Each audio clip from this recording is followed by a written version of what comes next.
Ayan, grabe nga po yung Danjoy. Di lubos akalain. Record breaker sila. Mas sikat ngayon. So, totoo naman po, no, pumapayagpag ngayon ang Danjoy. At tinalo po nila yung record breaker na birthday celebration ni Miss E. Kita po ninyo, grabe. Tilay na po, paluhod na po itong si Kalingap Dan. At gulat na gulat nga po itong si Joy. Ang Dan sa at na-overwhelm nga din po ang nanay. So, ayan, hello po sa ating lahat. Kumusta? Sana ay nasa mabuti po kayong kalagayan.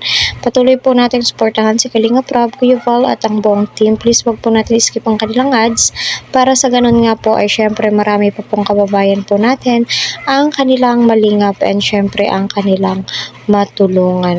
So, shout out po sa lahat ng Kalingap lovers na andito sa aking channel, nakasubaybay. Naway patuloy po natin silang suportahan. So, si Danjoy. So, si Joy ay di po niya lubos akalain at kita naman po natin nakailang birthday na po itong si Joy. Sa Kalingap. Grabe po yung loyalty po talaga ni Joy.